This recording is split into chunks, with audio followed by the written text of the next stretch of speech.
เสียบเลยใช่ไหมโอเครับเข้ารับน้ำเสร็จถ่ายรูปเหมือนเดิมนะครับทุกคนเว้นระยะห่างด้วยนะ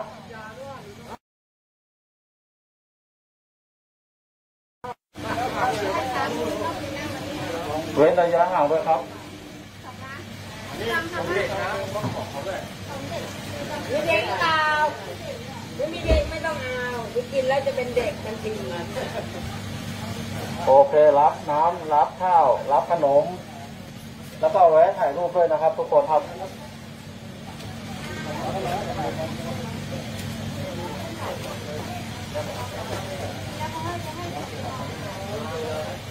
เว้นระยะห่างด้วยนะ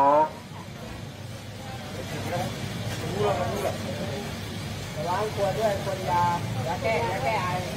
แจกข้าวแล้วครับใครจะมาเอาข้าวมาต่อคิวเลยครับมาต่อคิวก่อนนะครับต่อคิวล้างมือด้วยนะครับเว้นระยะห่างด้วยครับ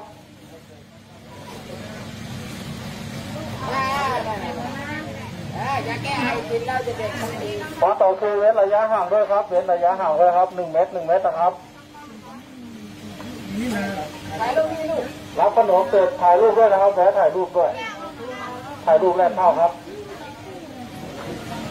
ใช่ถ่ายรูปใครดิ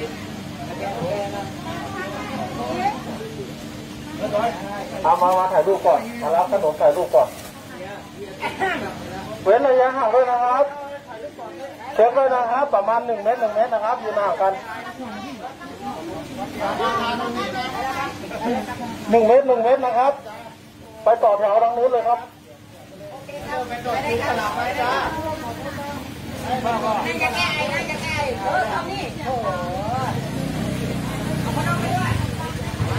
ไปต่อคิวก่อนนะครับใครเอามอเตอร์ไซค์มาก็จอดมอเตอร์ไซค์แล้วก็เข้าคิวนะครับถ่ายรูปไม่เจ็บหรอกครับรถมาถ่ายรูปเธอเรียบร้อยแล้วไปได้ครับรับน้ำรับข้าวรับขนมจะถ่ายรูปด้วยนะครับทุกคนลูกครับเว้นระยะห่างด้วยนะไปได้ครับเดินนะครับผมตัวนะครับโอเคไปได้ครับมาที่โอเคไปได้ครับไปข้างหน้านะจ้ามีขนมเป็นน้ำยาด้วยนะจ้าโอเคครับเชิญครับยาแก้ไอเด็กได้ช่วยลูกเอาฟองเอาเข้าได้ครับโอเคครับไปได้ครับเอาฟองเอาเข้าได้ครับเอาขนมไปได้ครับโอเคไปได้ครับรับข้าวรับขนมแล้วก็ถ่ายรูปด้วยนะครับยาแก้ไอนี่ยังไม่ผสมกันไปข้อมนะไม่ใช่พอเราเรียนกันแล้ว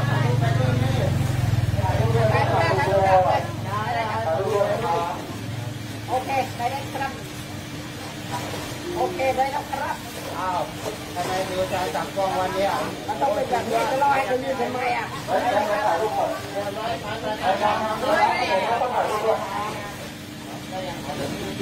โอเคครับแล้วครับอ้าวไปได้แล้วลูกรับขนมรับขนมถ่ายรูปด้วยไม่เอาถุงมาบอกให้เอาถุงมาไม่เอาเลยถุงมาด้วยยาวไปด้วยเนาะ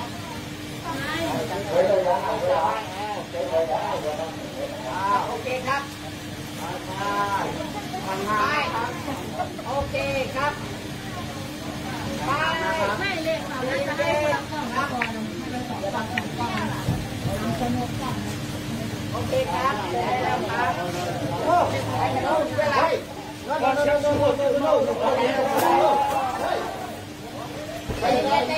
ตามคิวนะครับ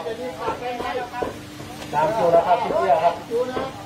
พี่เตี้ยอย่าใจร้อนนะครับพี่เตี้ยเป็นหมดเลยนะไม่ได้นะครับ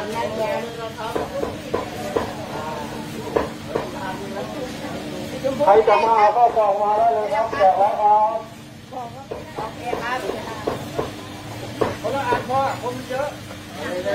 เอาเลยมาเดี๋ยวได้เลยครับให้ทั่วถึงโอเคครับ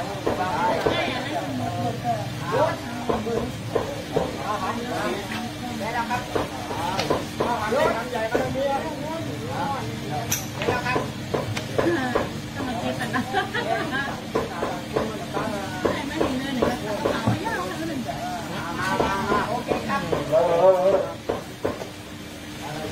รูปด้วยนะครับ เด็กน้อยเล็กแดง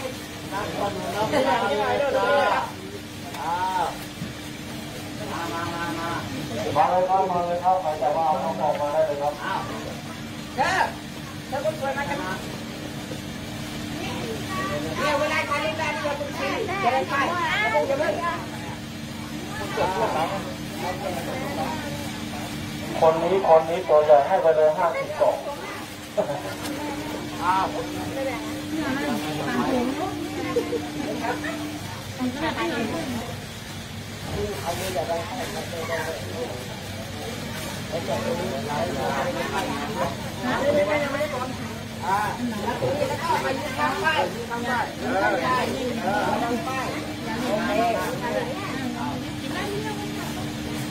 ถึงทางไปแล้วตรงนี้เป็นเด็กหรือเปล่าเป็นเด็กทานเนี่ย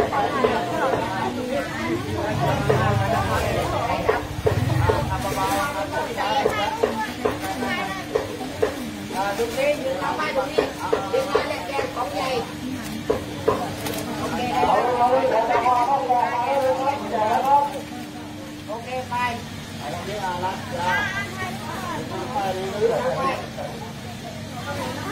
ครับตัวเราจะได้ดูได้มาเลยครับมาเข้าแถวเลยครับมาเลยยืนทางไปโอเคไม่ได้กระดับ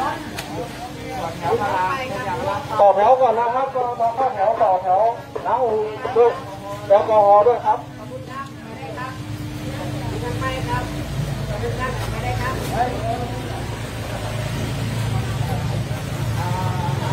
ยืนทางไปครับมาต่อตรงนี้ก่อนนะมาต่อตรงนี้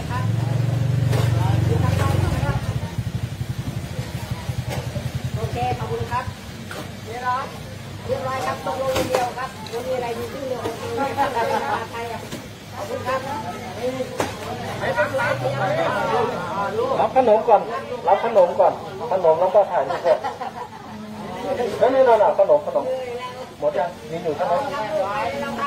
ได้ยังมาเลยครับยังว่างอยู่ครับยังมีอยู่ครับข้าวกล่องยังเยอะอยู่ครับมาเลยครับเอาเลยเป็นข้าวแถวเลยครับนี่แหละครับถ่ายรูปด้วยนะเฮ้ยเอาขนมก่อนถ่ายรูปด้วยอย่าจัดแถวตามแถวกันเรื่อยๆเลยตัวเป็นถ่ายรูปอ่ะครับผมเข้าแถวเลยครับถ่ายรูปยัง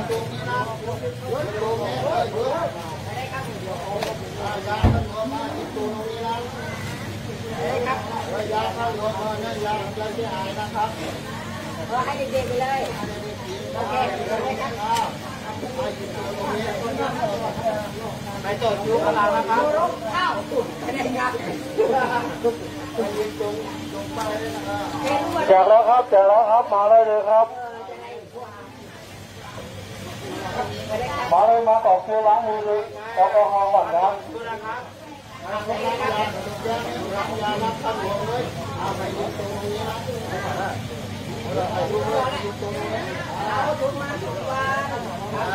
เอาเข้าคิวก่อนเข้าคิวทำมือก่อนเดี๋ยวแกเนี่ยไอ้คุณ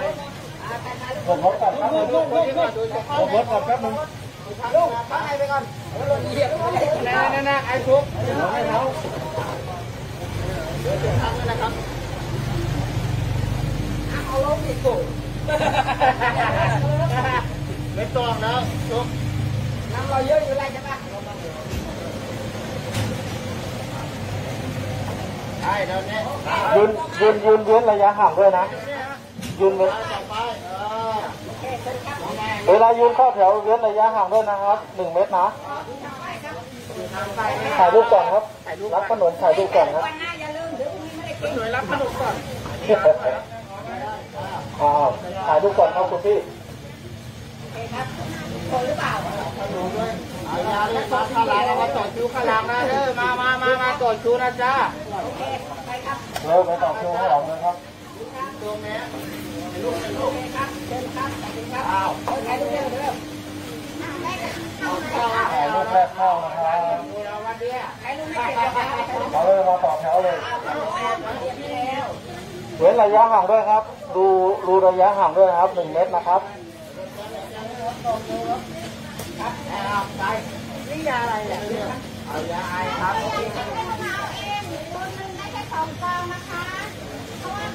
เราจะให้แค่คนละ2 กล่องนะครับ5-6 กล่องไม่ได้นะครับเดี๋ยวจะไม่ครบคนนะครับเดี๋ยวคนมาที่หลังจะไม่ได้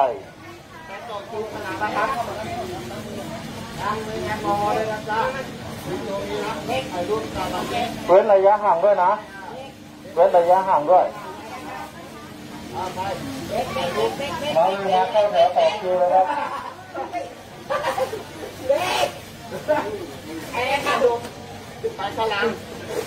ไปนู่นเลยไปนู่นเลยอย่าเพิ่งเดินเข้าตรงนี้ไปนู่นเลยไปต่อแถวนู่นเลยรับขนมก่อนรับขนมก่อนยาเลยครับให้ลูกมาเจ็บนะครับไอ้จับเจ็บมากครับรับน้ำรับข้าวรับขนมถ่ายรูปด้วยนะครับเว้นระยะห่างด้วยนะเอาเลยว่าเข้าแถวทางนี้เลยเข้าแถวก่อนยังอ้าวไอ้ลุกไม่ใช่มันต้องยืนข้างใกล้ไงสะดวกรับยาแล้วครับใกล้ๆนะฝาบ้านมันชอบใช้ตลอดเลยโอเคไปเอาเรียบร้อยแล้วใช่ไหมเรียบร้อยแล้วไม่ได้เราทำมาระวังลื่นด้วยอ่ะระวังนะคะมาน้ำเลยยาวยืนตรงนี้ข้างไปครับโอเคครับthank you let's go เสร็จแล้วครับมาจอดแถวตลาดนะครับคุณยังไม่ถ่ายรูปโอเคเราบริการให้เราด้วยเขาไม่รู้เรื่องมาเอาทุกวันกันไม่ต้องทำใครรับไปได้โอเคครับไปแล้วครับใครที่รับข้าวรับน้ำเสร็จยืนคู่กับเฮียนะครับยืนคู่กับเฮียแล้วก็ถ่ายรูปนะครับยืนคู่กับเฮียแล้วก็ถ่ายรูปนะครับขั้นตอนสุดท้ายครับรับข้าวรับน้ำเสร็จขนมแล้วก็ยืนคู่กับเฮียแล้วก็ถ่ายรูปครับน้ำกับขนมยาเลยยืนคู่ครับขอบคุณครับต่อคิวเลยครับต่อคิว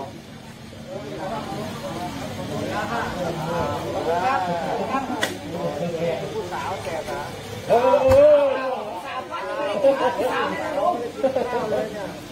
สาวอ่ะทุกสายไม่เห็นเลยเนี่ยแกพูดถึงผู้สาวก็มือไม่ขาดเลยอ้าวโอเคครับเอาเปล่าเรียบร้อยครับเอาพันหัวเสืออะไรไปโอ้ยาวเลยเดี๋ยวไปให้พี่เอาเข้ากินน้ำเข้าเตะ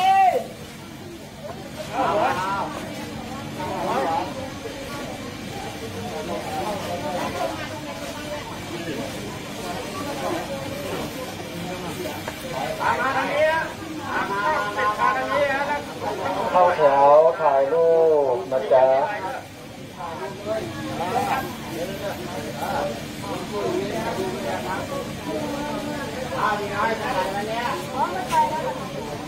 อยู่นะยืนคู่ถ่ายรูปเลยถ่ายยังถ้าชื่อขนมอะไรได้ไหมขนมน้ำยาโอเคครับถ่ายรูปไปด้วยขนมน้ำยาถ่ายรูปไปด้วยไม่เข้าที่หลังก็ได้นะนี่มาแต่เราไม่ธุระกันไปไม่ธุระกันไปเข้ามาได้นั่งไปร่วมหน่อยได้ถ่ายเยอะเลยจ้ะ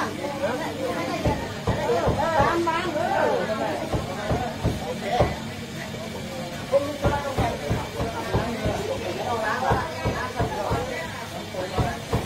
ใช้หน้าปูเนื้อล้างตัว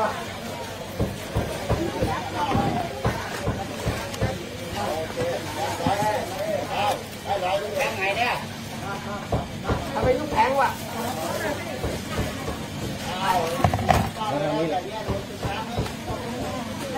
ของที่ร้านไหนอีกอย่างนึงแล้ว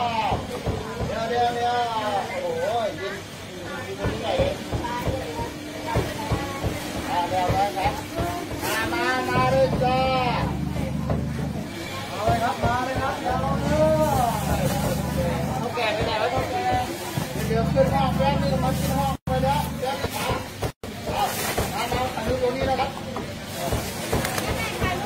ล้างมือก่อนนะครับล้างมือก่อน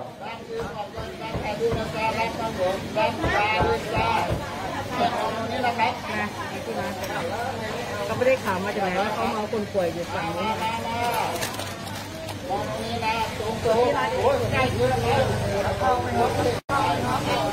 เข้าแถวก่อนครับพี่เข้าแถวก่อน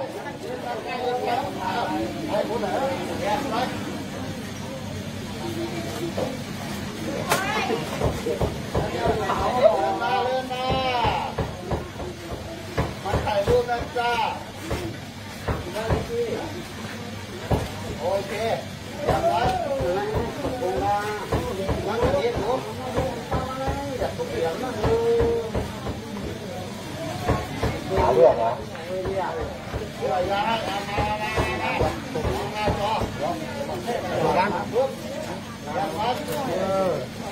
mau là cứ mau là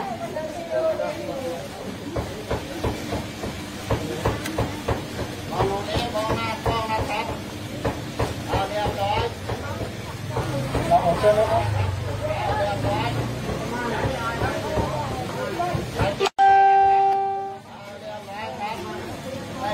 เขากล่องเดียวเหรอ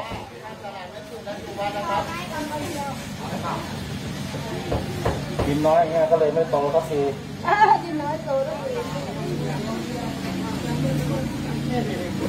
เนี่ยชายมาแล้วลูกพี่พาไปตัวเป็นรถแม่จะพาไปเลยมาคนไหนนี่คนนี้นะเฮ้ยเฮียชายสวัสดีครับ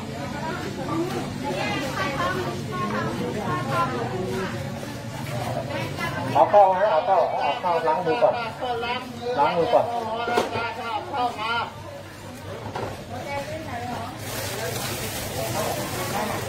เอากระโดดเสียงมาด้วยนะ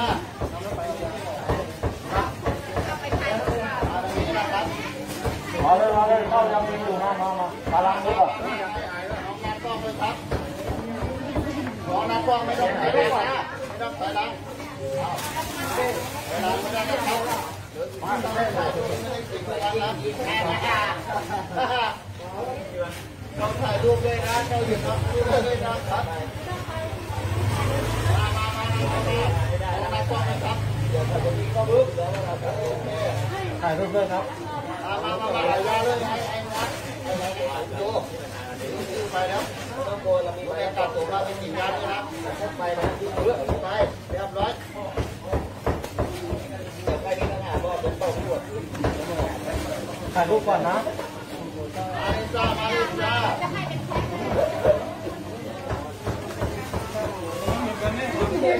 เอาเลยหล่อนะ โอ้ดอกวันนี้ไม่มี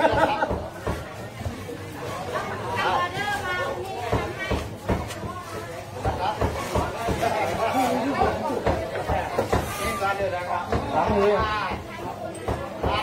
ตรงนี้นะถือเข้าไปเลยนะ มาทางนี้เลยพี่มาถ่ายตรงนี้เลยมานี่เลยมาถ่ายที่ตรงนี้เลย เอาให้อยู่แค่หลังคนเนี่ยมั่วๆนะ ล้างมือก่อนเฮ้ยมา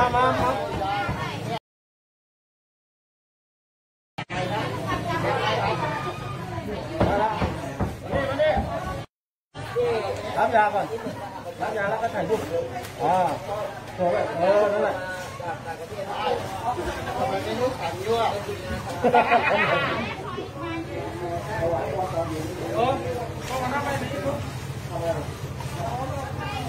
เราเป็นสามคนอยู่แล้ว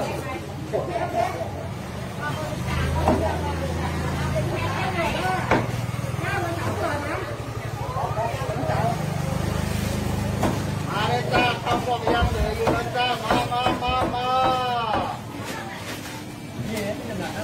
ถ่ายด้วยนะเดี๋ยวไปเกลี่ยกัน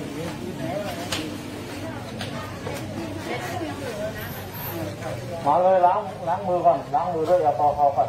ไปล้างเข้าของเอาเลยครับ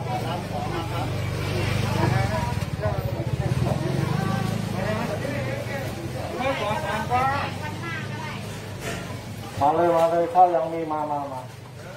ขอล้างมือก่อนนะ น้ำยาเลยยาให้ไปเลย ล้างมือก่อนครับล้างมือก่อน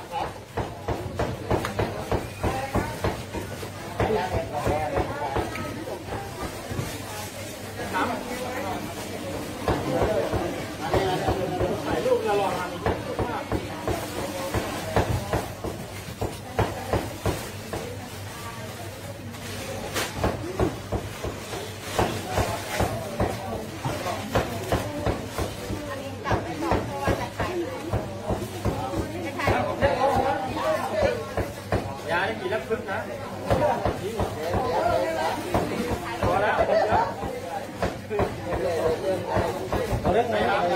ให้อายด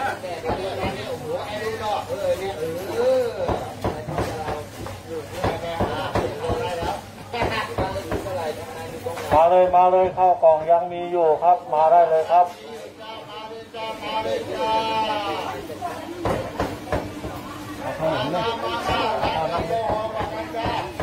ล้างมือก่อนนะล้างมือก่อนจ่ายล้างหัวมือก่อน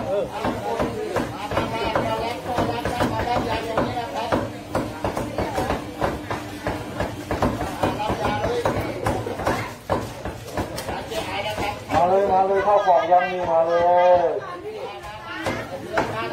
ยังมีอยู่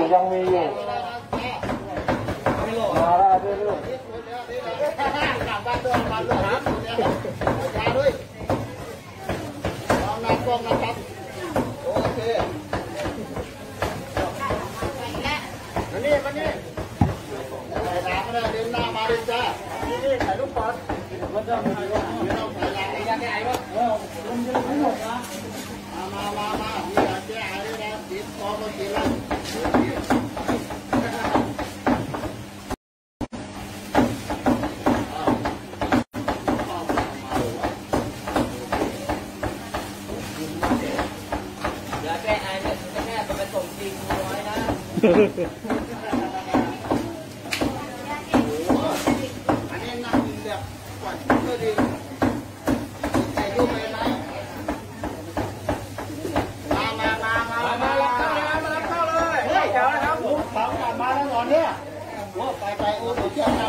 ล้างมือก่อนครับคุณลุง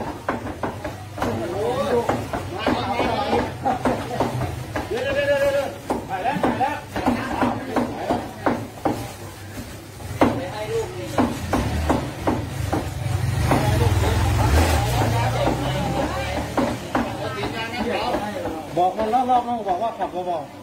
ๆคนเดินนี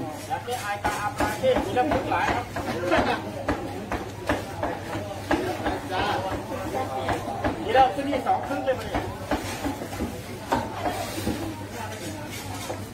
นกล่องมาแล้วเข้ากล่องยังมีมาเดินมาได้เลยครับ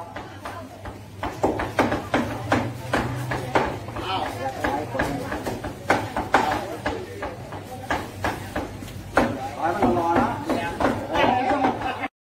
ทำเรื่องเลยเนี่ยตัวแล้วทำไมมันมืด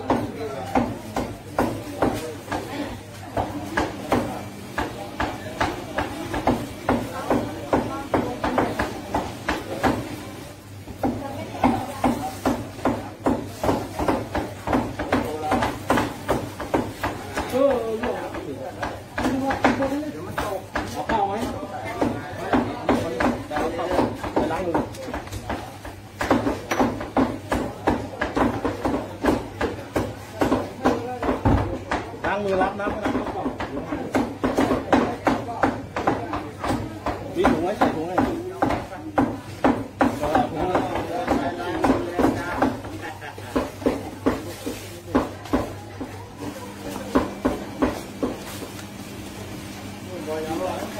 อยากแก้ไอก่อนถ่ายรูปเดียว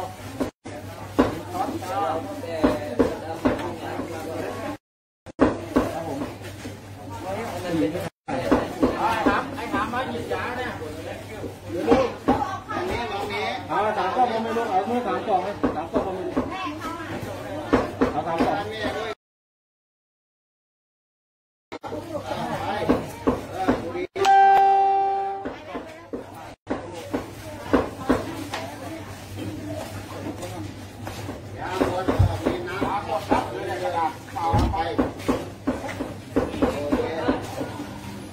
นมนะยังมีขายยามาเลยจ้ามาเลยจ้า มาเลยข้าวกล่องยังมีอยู่นะครับใครจะมาเอาข้าวกล่องเดินมาได้เลยครับ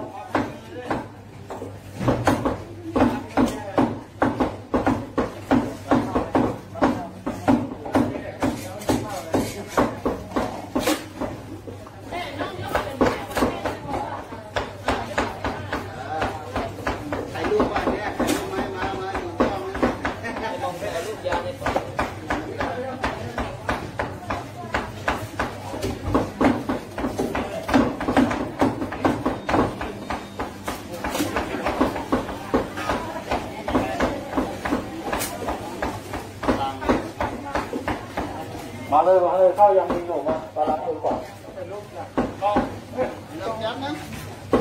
เอาคนสวยยาหน่อยอย่าดับซึ้งนะเอาไอ้ควายมาล้างมือก่อน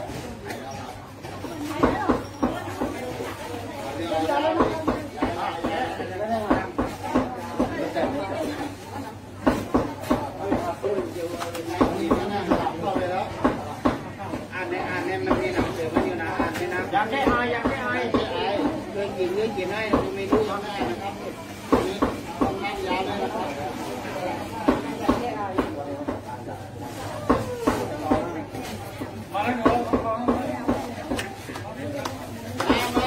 มาเลยข้าวกล่องยังมีอยู่ครับมาเลย ใกล้หมดแล้วล้างมือได้ก่อนนะจ๊ะ ล้างมือด้วยแอลกอฮอล์ก่อนมาเลยครับมาล้างมือก่อนนะครับข้าวยังมีอยู่มาเดินมารับยาตรงนี้นะครับพนักงานเขาอยากไปฝากอะไรประกาศแล้วล่ะห้ามขายคนอยู่ในหมู เอามาใช่ไหม แย่ไหมนะ เดี๋ยวเราจะขอถ่ายรูปหมู่ก่อนเนาะคนงานเราทุกคนทุกคนอย่าเพิ่งไปไหนนะเดี๋ยวเราจะถ่ายรูปคู่กันเป็นหมู่คณะก่อนค่อยแยกย้ายกัน มานี่ครับนี่เลยครับรับยาก่อนเดี๋ยวพนักงานระดับที่น้าหารับไป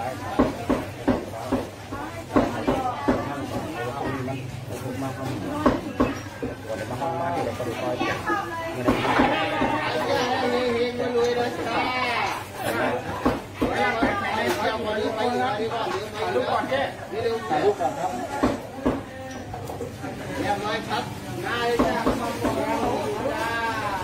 เบาๆนะขับรถคนเยอะ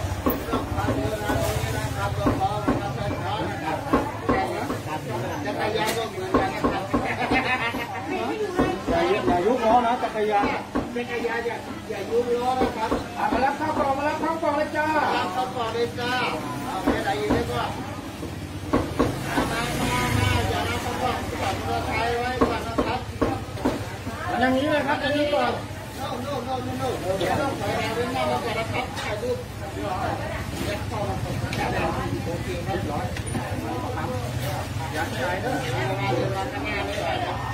ไปล้างมือก่อนต้องไปล้างมือก่อน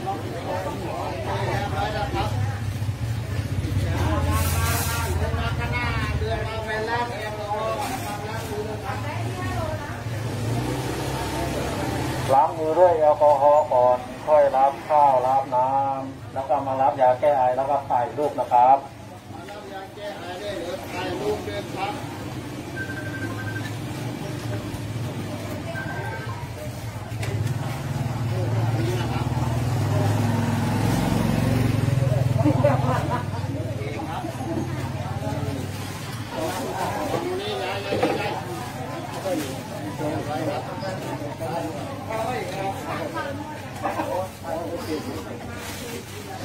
นี่นะครับงานข่าวลูกแล้วโอเคอันนี้เขาเดินเที่ยวอันนี้ใส่ส่วนเหรออันนั้นไปเจาะเลือดอันนี้ไปยื่นซอยเจ็ดเจาะยังเจาะแล้วไปยื่นซอยเจ็ดอันนั้นพาเจ้ารับไปเจาะเลือดมาอันนี้ไปเจาะเลือดอันนี้ไปออฟฟิศถ่ายรูปก่อน ครับ เรียกมานอนนั่นน่ะ เลยจ้ามาเลยจ้า มารับข้าวกล่องมาได้เลยครับ มาเลยครับ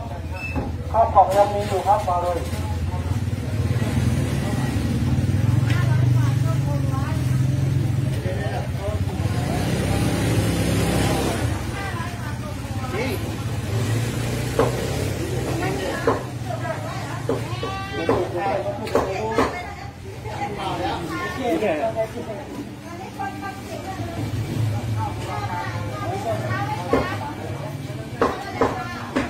ใครจะเอาข้าวล้างมือได้เลยครับ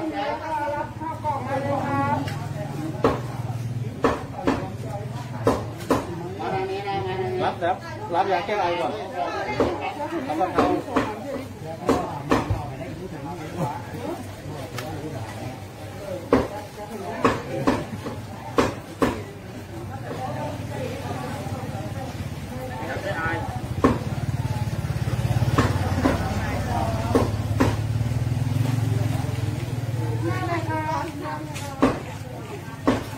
นี่มาทางนี้เลยครับนี่ มาเลยข้าวยังเหลืออยู่มารับได้เลยครับ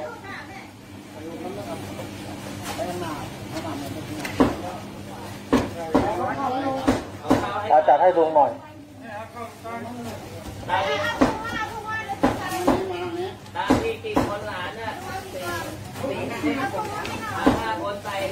เอาใส่ให้ลุง5 กล่อง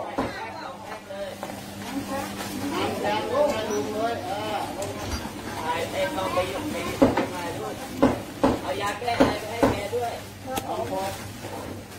หลานกี่คนอ่ะหลาน5 คนครับยาไปเลยกล่องให้หลาน5 คนกล่องเลยเนี่ยคนนี้ก็มีเนี่ย หลาน5 ลุง 1ก็เป็น 6 ลูกอีกคนนึงเอง เดี๋ยวไม่ใช่ไรน้ำไม่ใช่ต้องไม่ใช่ยาให้ทำยาเลยยา เอาให้คนเก็บของเก่าครับหลาน5 คนป้ากับลุงทั้งหมด7 คนให้ไป7 กล่องน้ำอีกแพ็ค 1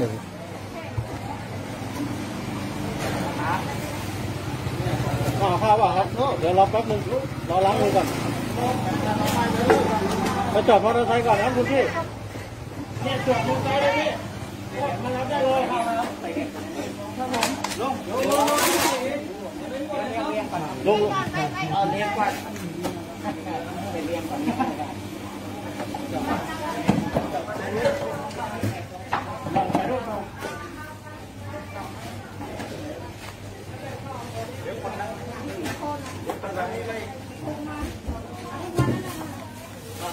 มาเลย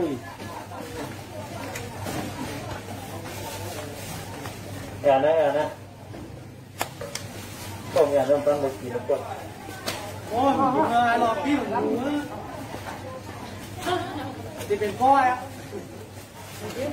ไก่อะไรกันเนี่ยล้างมือก่อนเอาคิวลองเลยดูนะมันนี่ก่อนยาใช้ให้นะ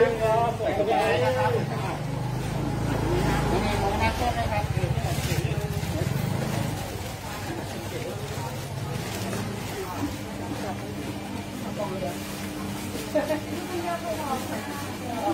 ไม่อยู่มานี่มาถ่ายรูปก่อนเอาติดเลยเล็กจุ๊บเลยรับยาก่อนรับยาด้วยยังไงวะใครยืนไปไหนอ่ะเขาไม่กันมันได้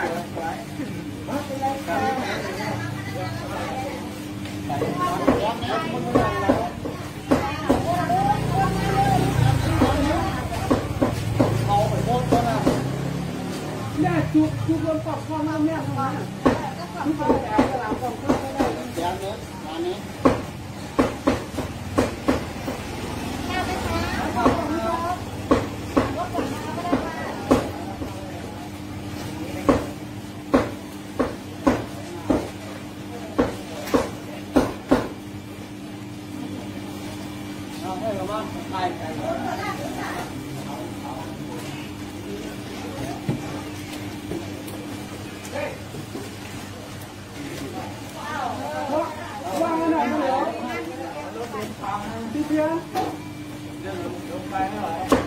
เอาไปใช้ก่อน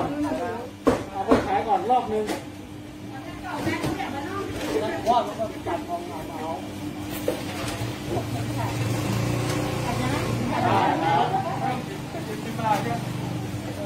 เราเห็นรถขึ้นคือแน่นอนว่าถึงรถอะไรเนี่ยมาค่อยๆไปได้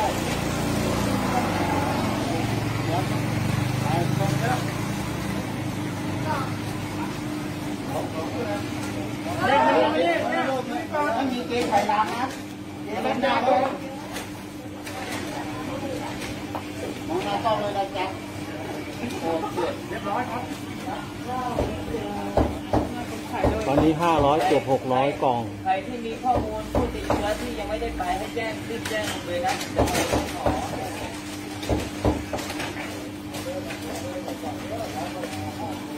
ผู้ใหญ่กินได้ไหมเนี่ย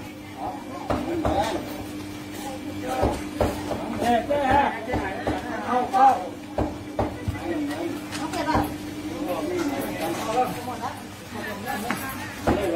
ล้างดูก่อน เดี๋ยวผมจะรูปว่าย้ายไปตรงนี้ก่อนให้ถ่ายกันรูปนี้ให้กันทำมือทำได้ไงเดี๋ยวถ่ายด้วยกัน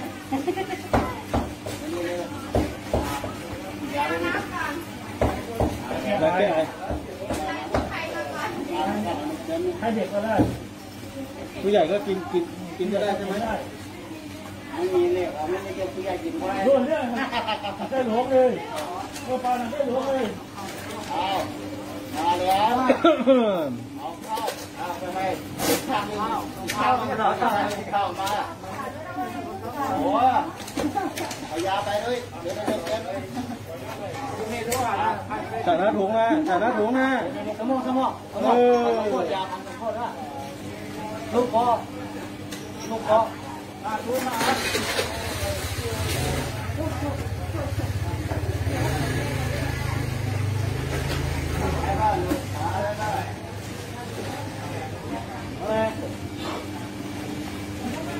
เอามานี่เหรอน้ำก่อนเยอะไม่ต้องตีไข่มุ้งๆเลย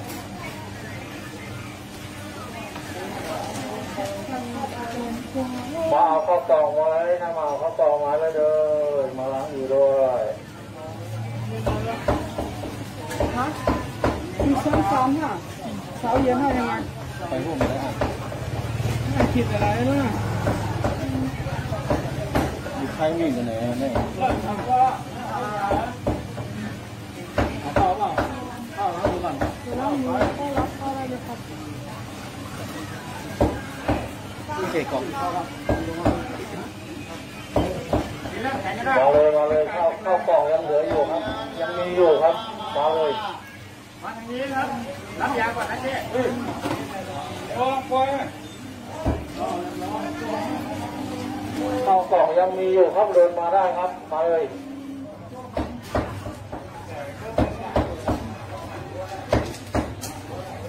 ล้างมือก่อนครับผม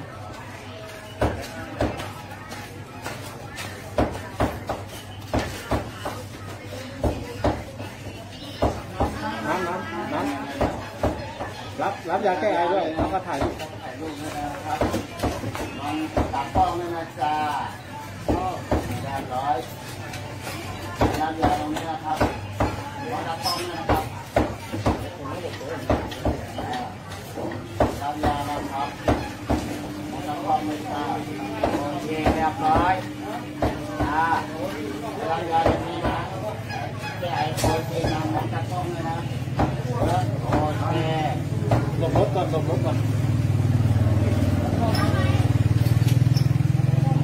ล้างมือก่อนแรกทำไมเดี๋ยวประกาศให้อยากขายให้มดใช่ไหมเนี่ยอยากขายให้มดใช่ไหมหรือประกาศให้มาดีจ้าขอละใบขายจากนี้แหละครับดูก่อนนั่นมันลูกของมันทางเลยเอ้ยเขียวก่อนประกาศให้ได้มดแน่นอนเดี๋ยวนะแจกฟรีรอเนี่ยนะครับคนนี่สองมือผลังอ่ะเนี่ยแกไหนเอ๊ะแล้วนะแกไหนฮะ ยาแก้ไอเอาตอนนี้มะขามป้อม อาเจียอาเจียข้าวยังมีอยู่มาเลยมาเลย ก็ยังอยู่กับแล้วแอลกอฮอล์นะจ้ามาล้างมือก่อนล้างมือก่อน ครับอ้าวเนี่ยถ่ายไว้ตลอดเหรอเนี่ย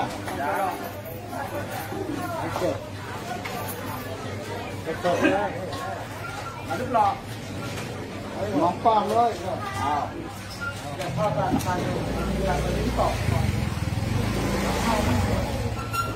อดรถก่อนนะคุณพี่จอดรถก่อน มาเร็วมาเร็วมาก่อนได้ก่อนนะพร้อมตำรวจแล้วนะจ๊ะไปรับยาเลยนะครับรับที่ไอรู้ไหมไอทางนี้นะครับและล้างมือล้างแอลกอฮอล์เลยครับ มาเลยล้างมือด้วยนะครับล้างมือด้วยครับก่อนรับข้าวรับน้ำล้างมือด้วยครับรับข้าวกล่องเสร็จมียาแก้ไอให้ด้วยแล้วก็ถ่ายรูปนะครับ จับกล้องเลยจ้ามาทางนี้กล้องนะครับ รับยาแก้ไอด้วยครับ มองกล้องเลยนะจ้า ที่นี่มียาแก้ไอให้ด้วยครับ มองกล้องเลยนะโอเค มาเลยครับคุณพี่มาเลย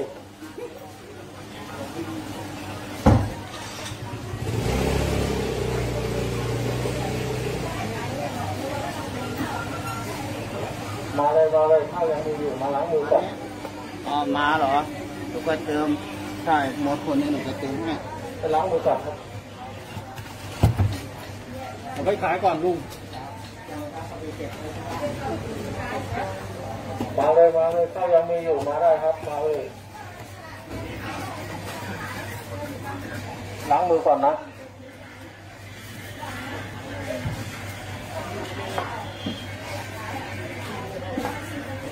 รับยาแก้ไอถ่ายรูปด้วยครับ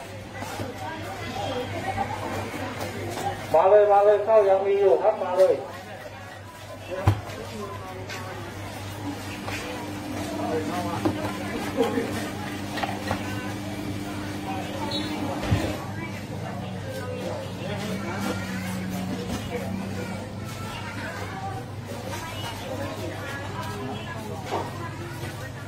ล้างมือก่อนครับผมตัดมันแป๊บนึงนะ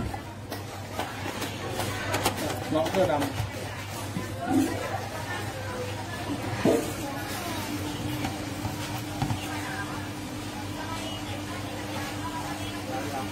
รับยังไงถ่ายรูปด้วยครับ ได้ครับผมได้เลยครับได้ผู้ใหญ่ได้นะครับเข้าไหมครับ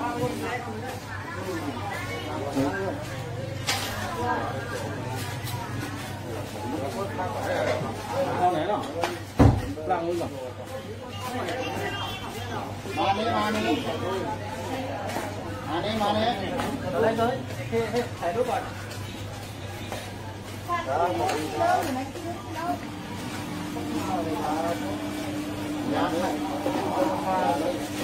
มาเลยข้าวกล่องยังมีอยู่เดินได้เลย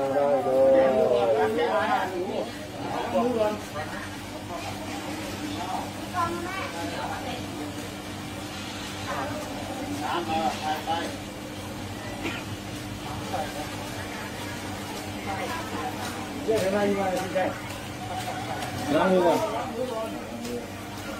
มาเลยพี่ใหญ่มาเลยเดินมาเลยไม่กันไปถึงขี่ไม่ไปมากนะ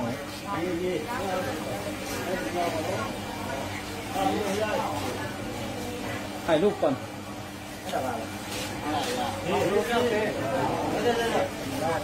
ล้างมือก่อน ถ่ายรูปก่อนนะครับเนี่ยจะแก้ไอเองผู้ใหญ่รับกินได้นะเข้ามาครับโอเคเรียบร้อยมองหน้ากล้องเลยโอเค ยาแก้ไอ ก็ยาเจ็บคอ น้ำ ลูกป้าป้า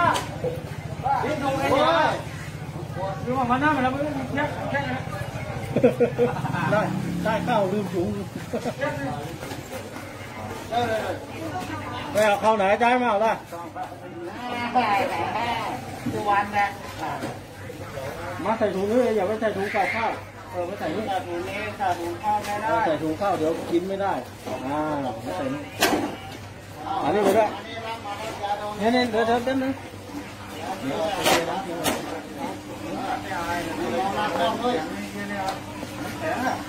ตังมาน้ำแข็งไม่ได้แจก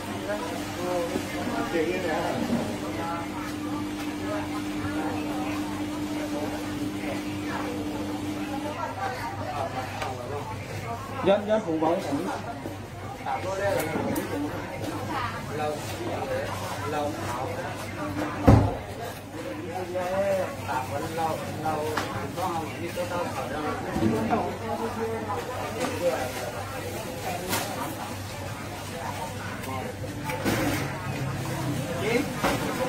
งาบอมได้เชื่อบอกป่านะหมอไม่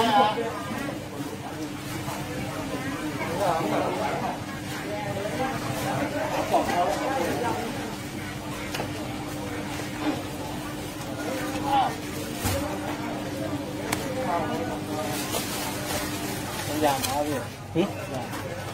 เอามากเลย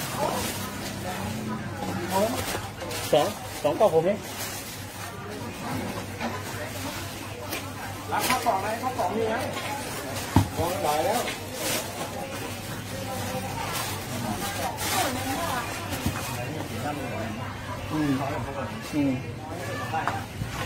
โอเคแค่นี้ก่อนนะครับเดี๋ยวเราค่อยเจอกันไลฟ์สดครั้งต่อไปเนาะ